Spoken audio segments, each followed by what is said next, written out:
got my head out the sunroof. I'm blasting our favorite tunes. Assalamualaikum warahmatullahi wabarakatuh. Di sini saya akan menjelaskan materi linguistik mikro pertama, yaitu ada fonologi dan morfologi. Disimak sampai habis ya. Mari kita simak penjelasan linguistik mikro pertama, yaitu ada fonologi dan morfologi. Yang pertama ada mikrolinguistik. Menurut Rosidin tahun 2022 halaman 89, mikrolinguistik yakni kajian atau disiplin bahasa yang hanya mengkaji bahasa dari aspek internal atau formal tanpa mengaitkan bahasa dengan faktor lain di luar bahasa. Selanjutnya fonologi. Menurut Hornby dalam Akhyarudin dan kawan-kawan tahun 2020 halaman 5, istilah fonologi berasal dari kata fonologi, yaitu gabungan kata fon dan logi. Kata fon berarti bunyi bahasa, baik bunyi vokal maupun bunyi konsonan. Sedangkan kata logi berarti ilmu pengetahuan, metode, dan pikiran. Fonologi. Menurut Arifin dalam Akhyarudin dan kawan-kawan tahun 2020 halaman 6, fonologi adalah salah satu kajian ilmu bahasa atau linguistik yang mempelajari bunyi-bunyi bahasa, baik pada bahasa masyarakat yang sudah maju maupun bahasa pada masyarakat yang masih bersahaja atau primitif dalam segala aspeknya. Fonem. Menurut Rosidin tahun 2022 halaman 97, fonem dapat diartikan sebagai satuan bunyi bahasa terkecil yang memiliki fungsi sebagai pembeda makna. Setiap bahasa mengelompokkan pelbagai bunyi ujaran yang mereka ucapkan ke dalam sejumlah satuan bunyi fungsional terkecil yang disebut fonem. Apa itu fonologi umum dan khusus?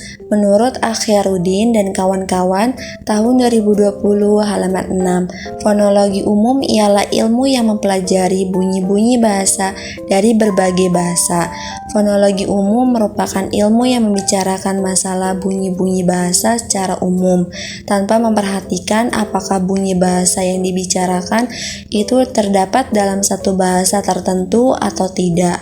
Fonologi khusus ialah ilmu yang mempelajari bunyi-bunyi yang terdapat dalam satu bahasa tertentu. Selanjutnya, ruang lingkup fonetik dan fonemik. Fonetik. Menurut Robetskoy dalam Rosidin tahun 2022 halaman 91-92, fonetik merupakan studi bunyi bahasa yang berkaitan dengan peristiwa bahasa, murni studi fenomenalistik terhadap bahasa tanpa mempertimbangkan fungsi. Fonemik.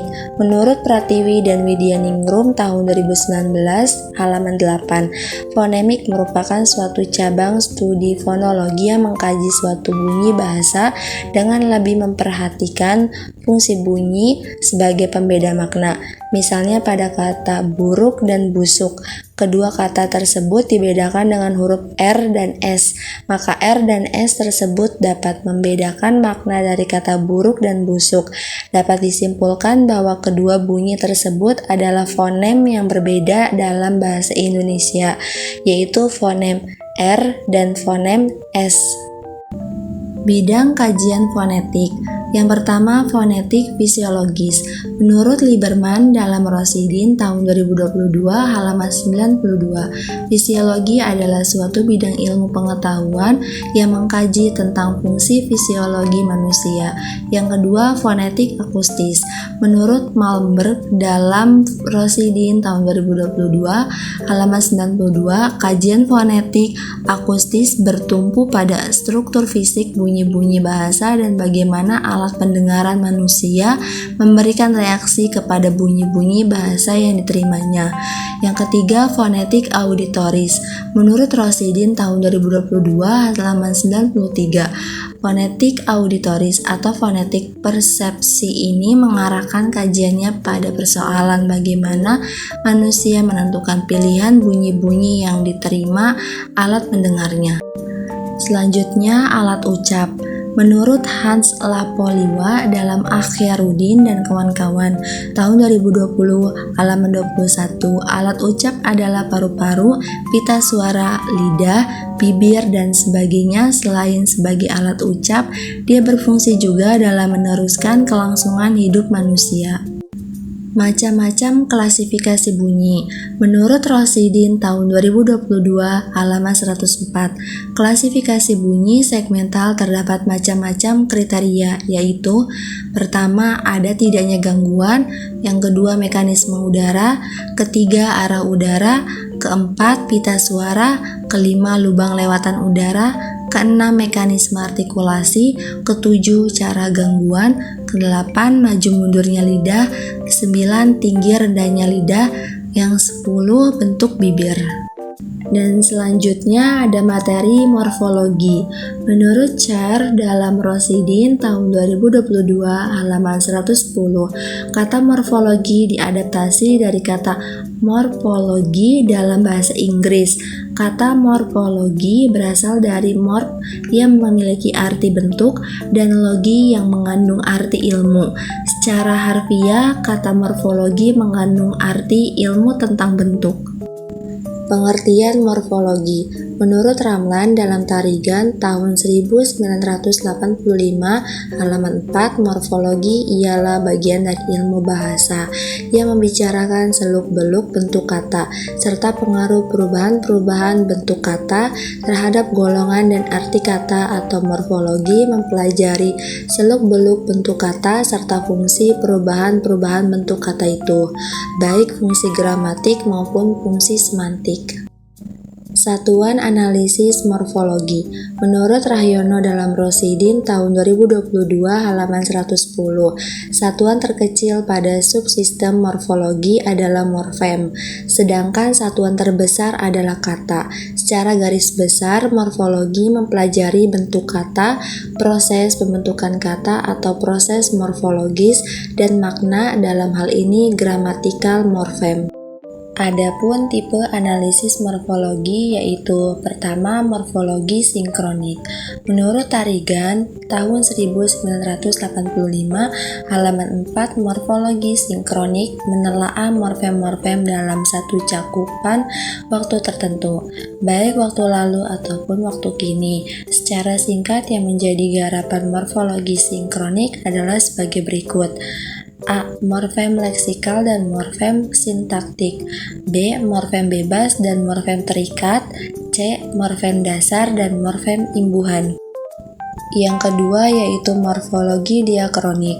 Menurut Tarigan tahun 1985 halaman 5, morfologi diakronik menelaah sejarah atau asal-usul kata dan mempermasalahkan mengapa misalnya pemakaian kata ini berbeda dengan pemakaian kata pada masa lalu. Berikut secara singkat yang menjadi garapan morfologi diakronik adalah 1. Aneka proses etimologis mencakup A. Analogi, B. Pemajemukan, C. Reduplikasi, D. Derivasi, E. Formasi surut, F. Kreasi dasar, dan G. Penyingkatan. Yang kedua, aneka arah perubahan etimologis yang mencakup A. Deteriorasi, B. Elevasi, C. Spesialisasi, D. Konkretisasi, E. Ekstensi, F. Metaforisasi, dan G. Radiasi. Pengertian morfem. Menurut Hockett dalam Rosidin tahun 2022 halaman 111, morfem adalah unsur yang terkecil yang secara individual mengandung pengertian dalam ujaran sesuatu bahasa. Selanjutnya, kriteria morfem. Menurut Rosidin tahun 2022 halaman 113, morfem dapat dikelompokkan dengan menggunakan pelbagai kriteria, yaitu sebagai berikut. Yang pertama, berdasarkan banyaknya alomorf, morfem dapat dikelompokkan menjadi morfem beralomorf 1, misalnya di, dan beralomorf lebih dari 1, misalnya meng. Yang kedua, berdasarkan kemungkinannya berdiri sendiri sebagai kata. Morfem dapat dibagi menjadi morfem bebas, misalnya rumah, dan morfem terikat, misalnya ber. Yang ketiga, berdasarkan fonem penyusunnya. Morfem terbagi ke dalam morfem segmental, morfem suprasegmental, dan morfem segmental suprasegmental. Morfem segmental misalnya mobil dan bank. Morfem suprasegmental contohnya adalah dalam bahasa Ngabaka, yakni suatu bahasa Sudan di Kongo Utara. Morfem segmental suprasegmental contohnya adalah dalam bahasa Tai, yakni kata-kata yang berbeda maknanya dinyatakan dengan bentuk segmental yang sama, mun. Yang keempat, berdasarkan hubungan formal bagian-bagian morfem. Morfem dapat dikelompokkan jenisnya menjadi A. Morfem utuh, misalnya ber, jalan, dan malam. B. Morfem terbagi, misalnya ke, an, meng, kan, dan dikan. Yang kelima, berdasarkan macam maknanya, morfem dapat dibagi menjadi A. Morfem yang memiliki makna dasar yang merujuk pada suatu benda, morfem leksikal seperti aku, pandang, dua, dan mata. Yang B. Morfem yang tidak mempunyai makna dasar tetapi kehadirannya membawa fungsi gramatikal seperti peng, ke, ter, dan di.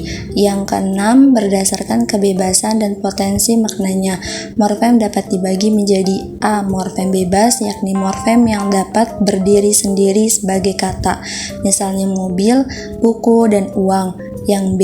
Morfem terikat, yaitu morfem yang tidak bermakna leksikal, melainkan baru dapat bermakna bila bergabung dengan morfem lain melalui proses gramatikal, misalnya ber, meng, dan ter. Yang C. Morfem unik, yakni morfem yang hanya dapat bergabung dengan morfem tertentu saja, misalnya gerik pada kata ulang gerak-gerik.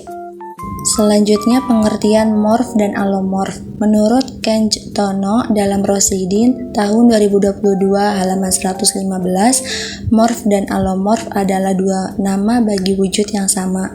Penamaan yang berbeda itu dimaksudkan untuk menunjukkan beda tingkat analisisnya.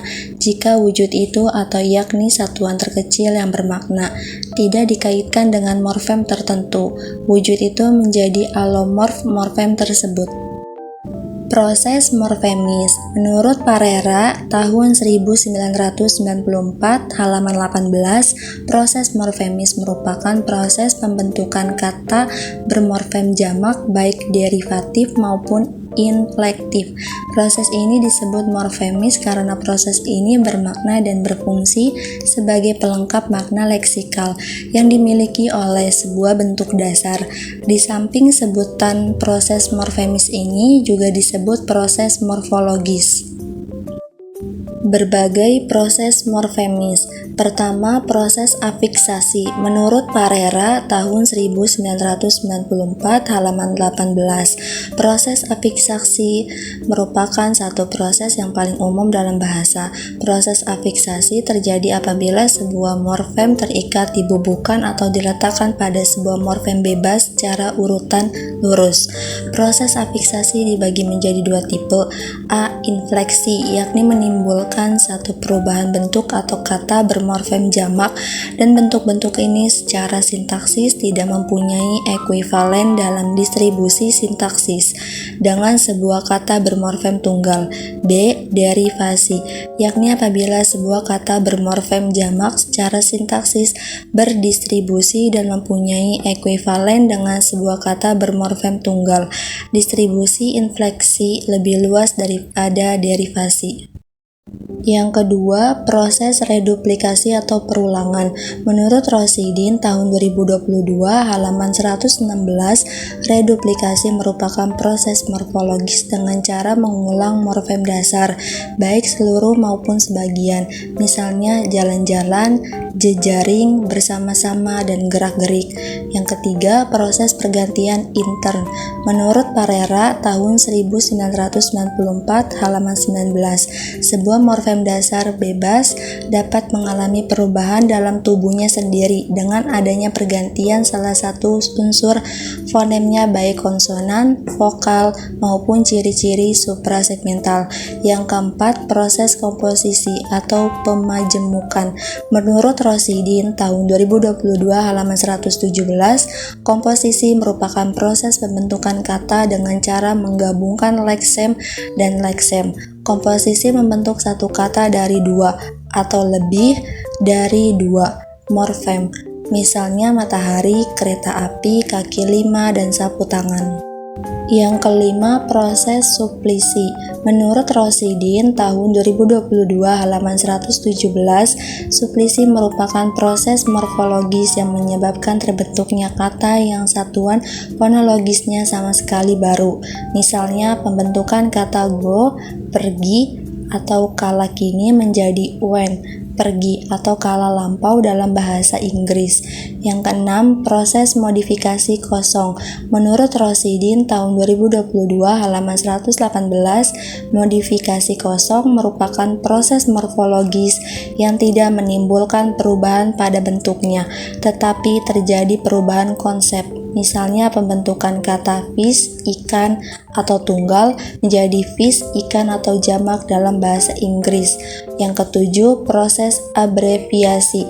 Menurut Rosidin tahun 2022 halaman 118, abreviasi merupakan proses morfologis dengan cara menanggalkan satu atau beberapa bagian leksem atau morfem atau kombinasi leksem sehingga menjadi bentuk baru yang berstatus kata.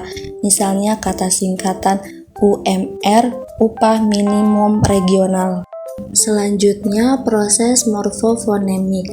Menurut Rosidin tahun 2022 halaman 119, proses morfofonemik merupakan proses perubahan fonem yang terjadi karena bertemunya satu morfem dan morfem lainnya dalam suatu proses morfologis.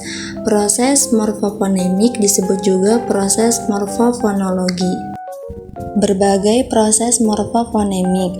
Yang pertama, asimilasi. Menurut Rosidin tahun 2022 halaman 119, asimilasi merupakan proses penyesuaian bunyi. Fonem mengalami peluluhan baik regresif maupun progresif, sebagian ataupun keseluruhan. Proses itu terjadi pada bunyi-bunyi yang homorgan atau sejenis. Perhatikan contoh berikut ini. Sat plus jamak Sanskerta menjadi sajjana orang duduk atau sarjana. Ad plus similis menjadi asimilis. Yang kedua, disimilasi. Menurut Parera tahun 1994 halaman 44, disimilasi fonem tersebut seakan-akan menjauhi persamaan dengan fonem di sekitarnya. Perhatikan contoh berikut ini. Ber plus ajar, belajar. Yang ketiga, adisi. Menurut Rosidin tahun 2022 halaman 119, adisi merupakan proses penambahan fonem baru, misalnya nasalisasi. Penambahan ini bertujuan antara lain untuk memudahkan pengucapan. Perhatikan contoh berikut ini. Peng plus jual menjadi penjual, peng plus bom menjadi pengebom. Yang keempat, perubahan fonem. Menurut Rosidin tahun 2022 halaman 120, perubahan fonem terjadi bergantung pada kondisi dasar kata yang mengikutinya. Perhatikan contoh berikut ini. Peng plus sandang menjadi penyandang, meng plus tiup menjadi meniup. Jadi, kesimpulannya yaitu mikrolinguistik yakni kajian atau disiplin bahasa yang hanya mengkaji bahasa dari aspek internal atau formal, tanpa mengaitkan bahasa dengan faktor lain di luar bahasa. Salah satu kajian linguistik mikro adalah fonologi dan morfologi. Fonologi adalah salah satu kajian ilmu bahasa atau linguistik yang mempelajari bunyi-bunyi bahasa, baik pada bahasa masyarakat yang sudah maju maupun bahasa pada masyarakat yang masih bersahaja atau primitif dalam segala aspeknya. Morfologi ialah bagian dari ilmu bahasa yang membicarakan seluk-beluk bentuk kata, serta pengaruh perubahan-perubahan bentuk kata terhadap golongan dan arti kata. Atau morfologi mempelajari seluk-beluk bentuk kata serta fungsi perubahan-perubahan bentuk kata itu, baik fungsi gramatik maupun fungsi semantik. Demikian penjelasan untuk materi kali ini. Sekian dan terima kasih. Wassalamualaikum warahmatullahi wabarakatuh.